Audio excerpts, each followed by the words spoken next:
जानते हैं? योगासन, प्राणायाम जानते हैं? हाथ खड़ा करिए। दो लोग जानते हैं योग के बारे में, नाम सुना योग का? कितने लोग योग के नाम सुने हैं? योगासन, प्राणायाम सुने हैं? टीवी पे देखे बाबा रामदेव जी कराते हैं, देखे हैं? कितने लोग देख? और सुबह का समय होना चाहिए, प्रातः का बताया जाता है।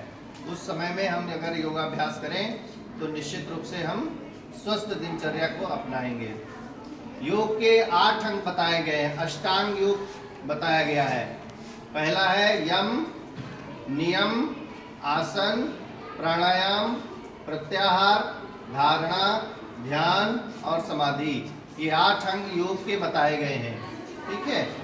यम और नियम भी 5-5 बताए गए हैं। यम है सत्य, अहिंसा, अस्तेय, अपरिग्रह, ब्रह्मचर्य, ये यम है। नियम कौन कौन से हैं? शौच, संतोष, तप, स्वाध्याय, ईश्वर प्रणिधान। ये 5 यम और 5 नियम बताए गए हैं। इन यम और नियम का पालन जो लोग कर लेते हैं वो योग को अपने जीवन में धारण कर लेते हैं। हम लंबे समय तक बैठ सकें और उस आसन में रह सकें, उसे आसन कहते हैं। ठीक है।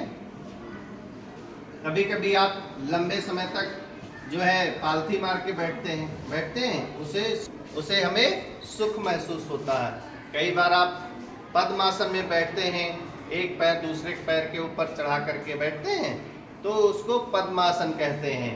इस तरह से फिर प्राणायाम, और प्राणायाम में श्वास और प्रश्वास की प्रक्रिया को प्राणायाम कहते हैं। और उसमें जब हम कुंभक लगा लेते हैं तो उस प्राणायाम को हम अपने जीवन में धारण करते हैं, तो उससे हमें निरोगी जीवन मिलने लगता है। ठीक है।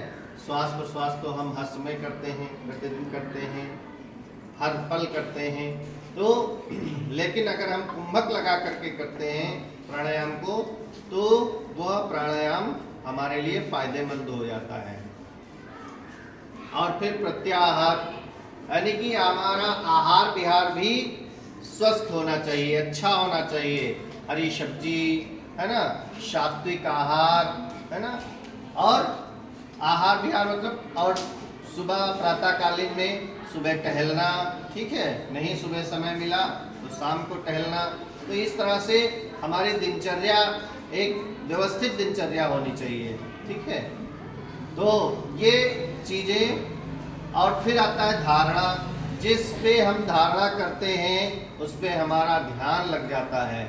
जैसे आप कभी बुक्स को धारण कर रहे हैं तो उस पे आपका ध्यान लगा हुआ है कि हमें पढ़ाई करना है, हमें लक्ष्य को प्राप्त करना है। जो भी लक्ष्य आपने हासिल किया है, आपने निर्धारित किया है, उसको आप जो है हासिल करने के लिए बुक्स के ऊपर धारणा बनाए हुए हैं। ठीक है। फिर उसमें ध्यान लग जाता है, और जब गहरा ध्यान लगता है तो समाधि की अवस्था में पहुंच जाता है। ठीक है। तो ये कुछ योग आसन के बारे में आपको बताया गया, अष्टांग योग के बारे में। तो अष्टांग योग में कितने अंग होते हैं?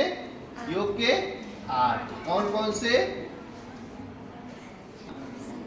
नियम, आसन, प्राणायाम, प्रत्याहार, धारणा, ध्यान, समाधि, ये 8 अंग हैं योग के। ठीक। ताड़ासन, ताड़ासन में ताड़ के पेड़ को देखा है? कितना बड़ा होता है? बहुत बड़ा होता है ना। उसी आधार पे पड़ा है ताड़ासन। ठीक है। ताड़ासन को करने के लिए क्या करेंगे? दोनों हाथों को साइड से ऊपर उठाएंगे, ऐसे। देखिए, फिर लॉक करेंगे उंगलियों को, हथेली आसमान की ओर खींचेंगे ऊपर, एड़ियों को ऊपर उठाएंगे, श्वास भरते हुए, श्वास छोड़ते हुए डाउन, फिर श्वास भरते हुए अप। इस तरह से आपको 10 से 15 बार रोज करना है। इनकी लंबाई नहीं बढ़ती है, रोक के रखना है वहां पे। 15-15 सेकेंड, 20-20 सेकेंड रोकना है। फिर वापस आना है, वापस रिलैक्स। घुटनों में दिक्कत ना हो उनके लिए बहुत अच्छा अभ्यास है ये चेयर पोज। घुटनों के लिए, थाइस के लिए, इससे हमारे पैरों की मांसपेशियां मजबूत बनती हैं। खड़े होंगे, मांसपेशियां मजबूत होती हैं।